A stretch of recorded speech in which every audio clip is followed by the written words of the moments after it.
आयूब और अकरम भाई भाई थे। आयूब का हलवे पराठे का ठेला था। अकरम वैसे तो कोई काम नहीं करता था, पर फिर भी जुगाड़ करके पैसे कमा लिया करता था। ये लो भाभी जान, बाजार गया था तो आपके लिए नया सूट ले आया। सूट तो बहुत अच्छा है, महंगा होगा ना? पर भाईजान, आपके पास इतने सारे पैसे कहाँ से आते हैं? अब ये सब आप मत पूछिए, अल्लाह मियाँ की रहमत है। मैं तो जिंदगी में जुगाड़ ढूंढता हूँ, जुगाड़, और मैं बहुत जल्दी ही अमीर बन जाऊंगा। तभी आयूब घर पहुँचा। जुगाड़ से तू भले ही अमीर बन जाएगा, पर उन पैसों से तू कभी खुश नहीं रह पाएगा मेरे भाई। भाईजान, आप हमेशा यही सब बोलते हैं, क्या मिल जाता है आपको इतनी ईमानदारी करके? मुझे तो जल्दी अमीर बनना है। अरे भाई अयूब, इतना सस्ता मैदा, रवा, रंग और तेल लोगे तो तुम्हारा मुनाफा बढ़ जाएगा ना। क्यों बेवजह महंगे सामान खरीद कर अपना नुकसान करते हो? क्योंकि मेरे ग्राहकों की सेहत मेरी जिम्मेदारी है। वैसे भी मैं ईमानदारी से धंधा करना पसंद करता हूँ। अब तुम्हारी मर्जी, लो अपना महंगा वाला सामान। आयूब कभी भी मुनाफे के बारे में नहीं सोचता था, उसे लोगों की फिक्र थी। आयूब का हलवा पराठे का ठेला बाजार के बीचों बीच था, इसलिए अक्सर लोगों की भीड़ आयूब के ठेले पर लग जाती थी।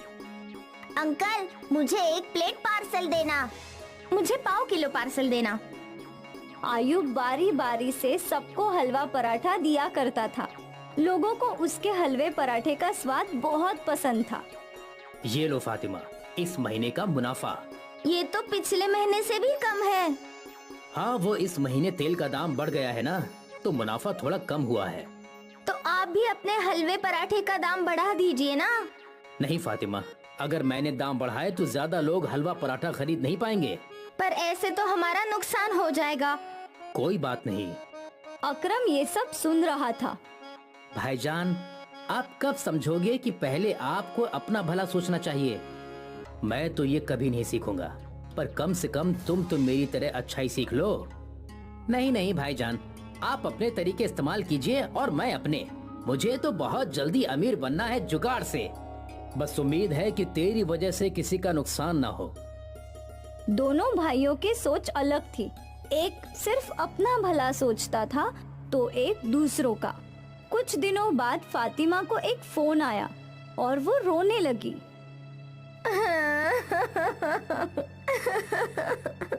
क्या हुआ फातिमा? भाभी, बात क्या है? आपकी चाची जिंदा नहीं रही। या अल्लाह, उन्हें जन्नत अता फरमा। हमें तुरंत निकलना होगा। अरे अकरम, क्या तू कुछ दिनों के लिए मेरा ठेला चला सकता है? ठीक है भाईजान, वैसे भी फिलहाल मेरे पास कोई काम नहीं है। आपका ठेला बंद रहेगा तो बहुत नुकसान होगा, मैं चला लूंगा। अच्छी बात है, और याद रखना, महंगे वाले सामान ही खरीदना, सस्ते वाले केमिकल से भरे होते हैं। ठीक है भाईजान, याद रखूंगा।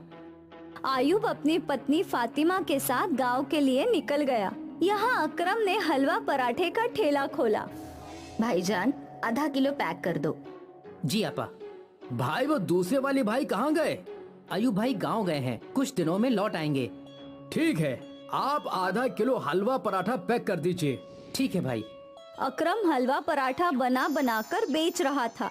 ऐसे ही रोज अकरम ठेले पर हलवा पराठा बेच रहा था। फिर उसने देखा कि तेल का डब्बा खत्म हो रहा है। कल सुबह सुबह आने से पहले सामान खरीदने होंगे। शाम तक लगभग उसका सारा सामान खत्म हो चुका था। अगली सुबह अकरम होलसेल की दुकान पर पहुंचा। 15 लीटर तेल का डिब्बा दे दो भाई। 200 रुपए लीटर वाला दूं या 100 रुपए लीटर वाला? दाम में इतना फर्क क्यों है?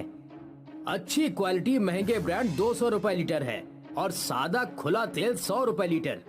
अकरम हमेशा पैसों का ही सोचता था।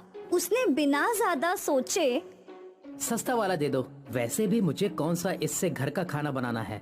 ये लो भाई। कुछ और चाहिए क्या भाई? रवा 10 किलो, मैदा 10 किलो और कलर की बड़ी डिब्बी और चीनी 10 किलो। सब सस्ता वाला दे दूं ना? हाँ हाँ। अकरम ने सस्ता वाला सामान खरीद लिया। रोज की तरह उसने अपना ठेला खोला और ग्राहकों की भीड़ लग गई। मुझे 1 किलो हलवा पराठा चाहिए। हलवा ज्यादा डालना भाई। मुझे पाव किलो देना। जी। अकरम सभी को हलवा पराठा देने लगा। आज वो खुश था क्योंकि उसका मुनाफा बढ़ गया था। आज मुनाफा दुगना हो रहा है। काश भाईजान भी मेरी तरह ज्यादा पैसे कमाना सीख जाएं। पता नहीं उन्हें ईमानदारी करके क्या मिलेगा। अगले कुछ दिनों तक अकरम सस्ते वाले सामानों का हलवा पराठा बनाकर बेचता रहा। फिर अचानक उसके ठेले पर गर्दी कम हो गई। 2 औरतें उसके ठेले पर आई। आधा किलो हलवा पराठा देना। पता है कल मैं डॉक्टर के यहाँ गई तो ये लंबी लाइन लगी थी। क्यों? पता नहीं, सभी लोगों के पेट में दर्द था। डॉक्टर बोल रहे थे कि शायद फूड पॉइजनिंग हुआ है। ना जाने सबने मिलकर क्या खाया था। ये सुनकर अकरम थोड़ा परेशान हो गया। वो कई दिनों से सस्ते सामान इस्तेमाल कर रहा था।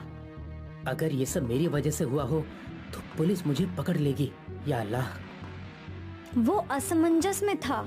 उसे डर लग रहा था कि फूड पॉइजनिंग उसी की वजह से ना फैला हो। उसने तुरंत अपने भाई को फोन लगाया। भाईजान, मुझसे गलती हो गई। क्या? मैंने आपकी बात नहीं सुनी और सस्ते वाले सामान खरीदे। और भाईजान, शायद मेरी वजह से बहुत सारे लोगों को फूड पॉइजनिंग हो गई है। क्या? मुझे समझ नहीं आ रहा कि मैं क्या करूं। भाईजान, मेरी मदद कीजिए। मैंने तुझे मना किया था ये सब करने से। अब देख, तेरी वजह से मासूम लोग बीमार हो गए। मुझसे गलती हो गई। अब मैं क्या करूं?